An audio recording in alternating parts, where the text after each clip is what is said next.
নমস্কার বন্ধুরা, আমি শর্মিষ্ঠা কিচেনে সবাইকে স্বাগত। আজকে আমি আপনাদের সঙ্গে একটা ডালপুরি রেসিপি শেয়ার করব। সেটা হবে মটর ডালের ডালপুরি। চলুন দেখে নিই আমি কিভাবে বানাই। আর ভিডিওটা আপনারা প্রথম থেকে শেষ পর্যন্ত অবশ্যই দেখবেন। আপনারা তো ছোলার ডালের ডালপুরি খেয়েছেন, কিন্তু আমি এটা মটর ডাল দিয়ে ডালপুরি বানিয়ে দেখাবো।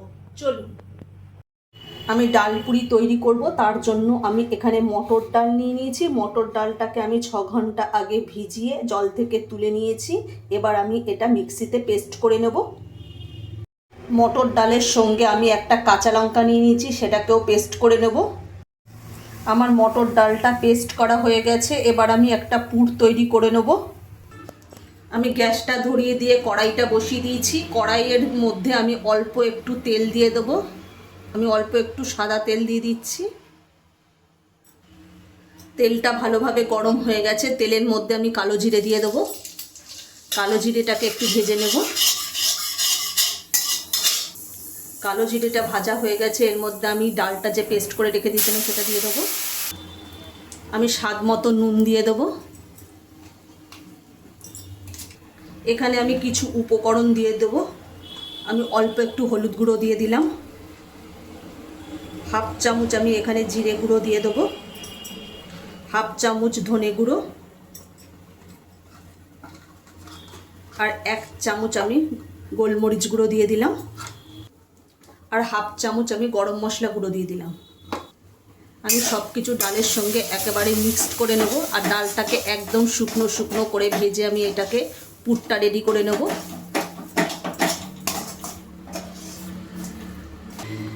অল্প একটু চিনি দিয়ে দেবো। যারা হিং খেতে পছন্দ করেন তারা অল্প একটু হিংও এখানে ব্যবহার করতে পারেন। আমার পুরটা এখানে তৈরি হয়ে গেছে।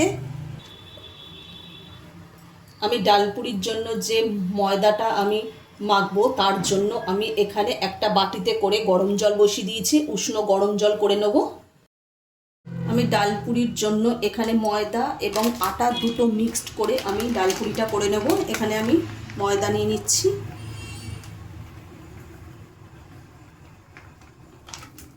এবার আমি আটা দিয়ে দেবো। আপনারা চাইলে শুধু ময়দা দিয়েও করতে পারেন।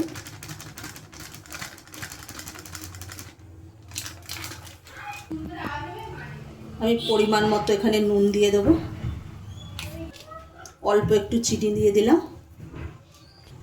আর অল্প একটু সাদা তেল আমি দিয়ে দেবো। এবার আমি হাত দিয়ে ভালোভাবে মিক্সড করে নেব। এখানে যে আমি গরম জলটা করে রেখে দিয়েছিলাম, সেটা আমি অল্প অল্প করে দিয়ে ময়দাটা আমি মেখে নেব। মেখে আমি একটা ডো তৈরি করে নেব ডালপুরির জন্য। আমি আবার একটু জল দেব। এইভাবেই অল্প অল্প জল দিয়ে আমি একটা ডো তৈরি করে নেব। আমি আটা আর ময়দা দিয়ে একটা সুন্দর ডো তৈরি করে নিয়েছি। এই দেখুন কত সুন্দর হয়েছে। আপনারা যেরকম লুচি বানানোর সময় ময়দাটা মাখেন, ঠিক সেইভাবেই মাখবেন। খুব নরমও না, খুব শক্তও না, ঠিক এইভাবে। এবার আমি এর থেকে লেচি কেটে নেব। আমি ময়দাটাকে আমি দুটো ভাগ করে নিয়েছি। এবার এরকম বেলনির মধ্যে এরকম লম্বা করে নিয়েছি। এবার এর থেকে আমি বড় বড় করে লেচি কেটে নেব।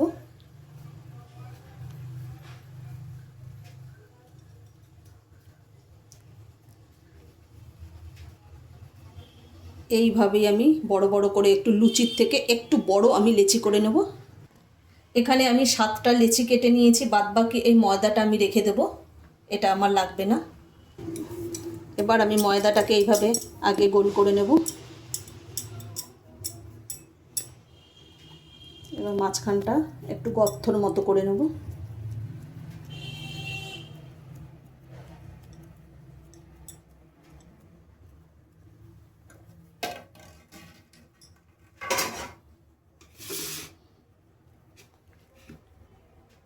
এবার আমি পুর দিয়ে দেবো।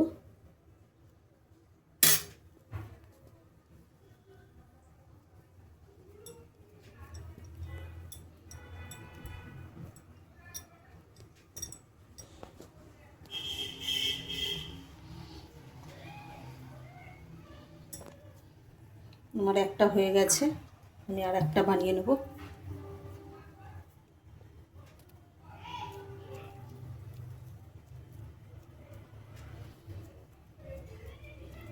এইভাবেই আমি সবগুলো করে নেব।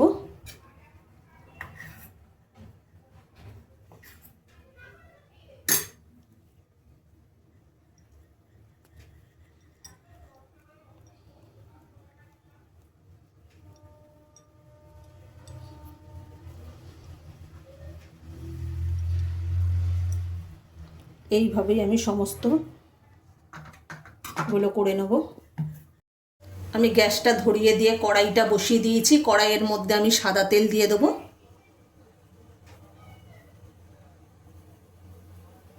এবার আমি তেলটাকে ভালোভাবে গরম করে নেব। এখানে আমি একটা লেচি নিয়ে নিয়েছি, এটাকে আমি তেল দিয়ে বেলে নেব। এখানে কড়াইয়ের থেকে আমি তেল নিয়ে নিচ্ছি, আমি আলাদা করে আর কোনো তেল নিইনি। কড়াইয়ে তেল গরম হচ্ছে, এদিকে আমি এটা বেলে নেব।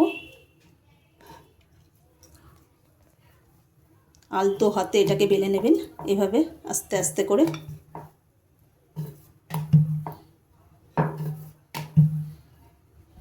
দেখুন কত সুন্দর, একটুও আমার বেরোয়নি যে সাইড দিয়ে বেরিয়ে যাবে বা কি, কোনো কিচ্ছু হয়নি। দেখুন কত সুন্দর। এইভাবেই আমি সবগুলো বেলে নেব।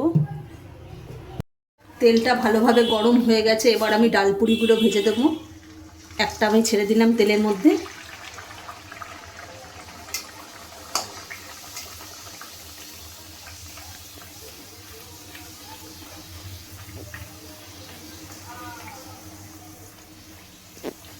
দেখুন কত সুন্দর ফুলছে,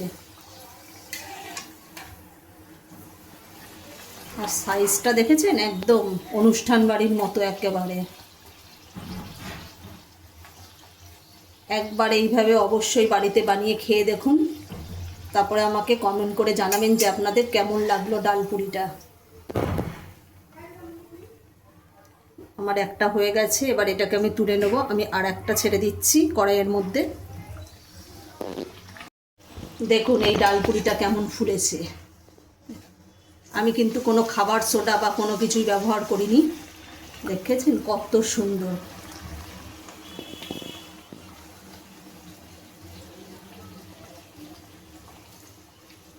একদম পুরো ফুটবলের মতো। এবার এটাকে আমি তুলে নেব। আমি আর একটা ছেড়ে দেবো কড়াইয়ের মধ্যে। এইভাবেই আমি সবগুলো ভেজে নেব। সমস্ত ডালপুরি ভাজা হয়ে গেছে, আর একবার এইভাবে অবশ্যই বাড়িতে বানিয়ে খেয়ে দেখবেন, দারুণ লাগবে। আচ্ছা, যদি আমাদের এই ডালপুরি রেসিপিটা যদি ভালো লেগে থাকে তাহলে লাইক, কমেন্ট, শেয়ার এবং সাবস্ক্রাইব করতে ভুলবেন না। আর অবশ্যই বাড়িতে বানিয়ে খেয়ে দেখবেন।